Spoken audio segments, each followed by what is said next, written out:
отдавна приятели така съветват и ръчкат да се направи най-после една изложба.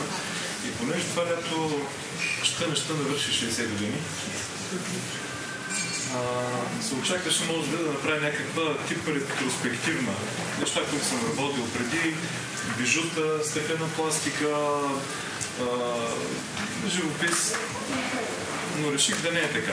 Окей, събитието се е събитието, станал съм на 60 години, просто сега му е дошло времето да направя тази самостоятелна изложба.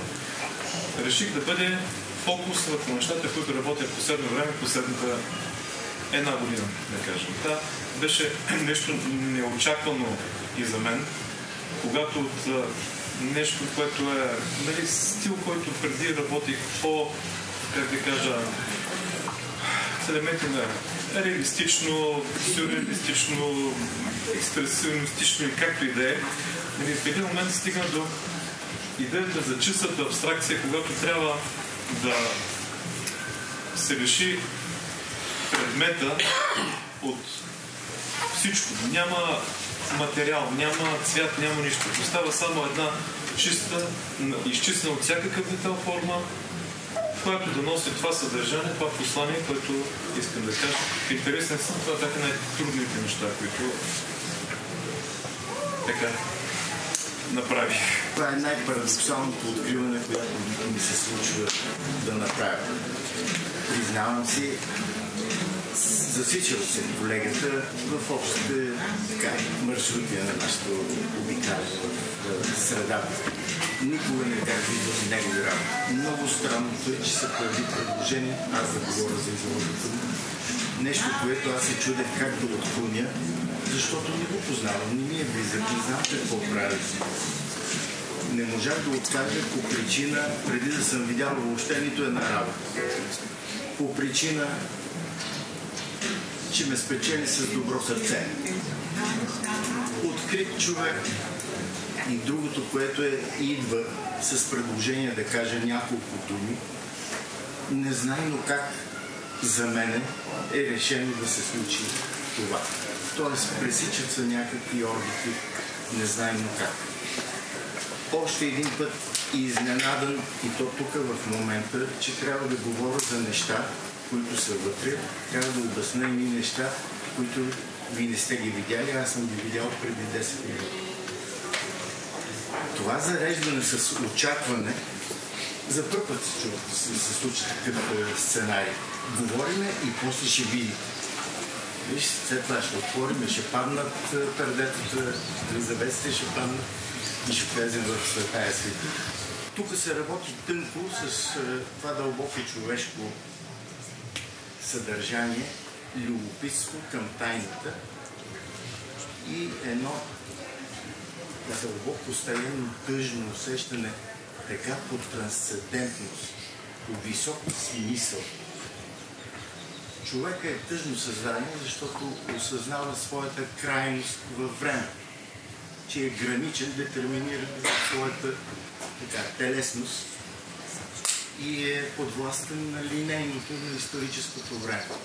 Изкуството има тази привилегия да се опитва да разширява, да разтяга времето и пространството и да обещава.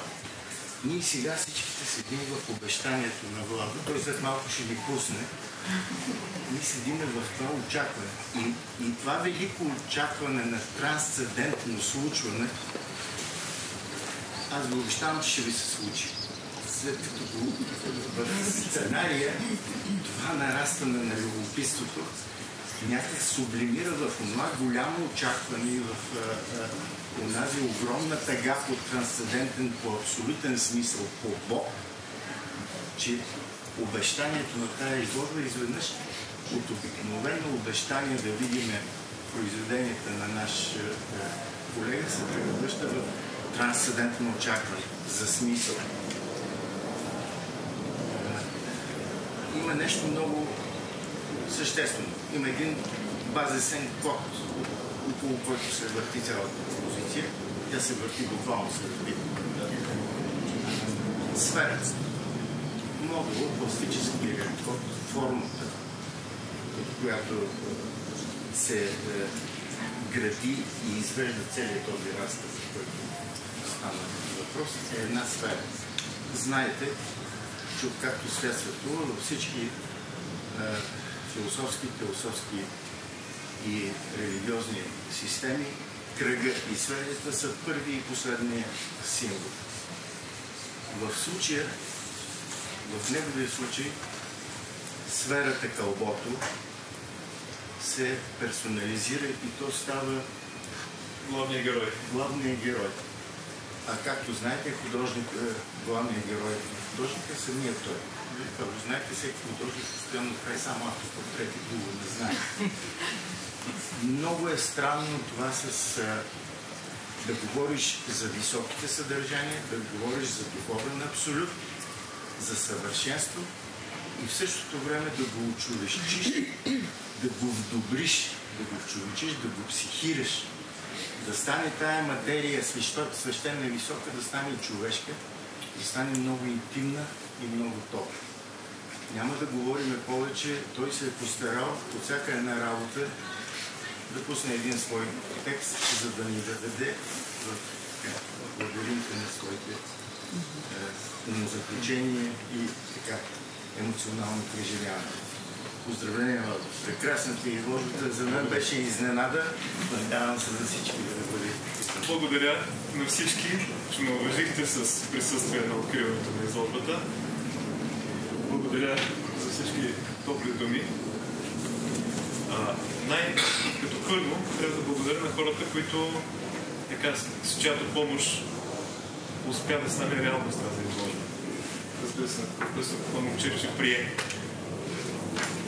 да изрази мнението си за това, което съм направил.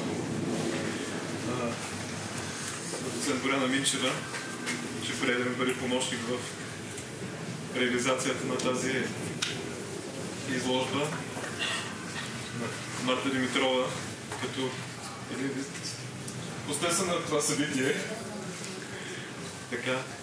много сериозната помощ на архитект Катерина Тодорова, която скромно стои там. И на още приятели, без чиято помощ нямаше как това да се случи. Алексей Алексев, златни ръце и желязото го слуша много. Благодаря ви още веднъж, че ме уважихте.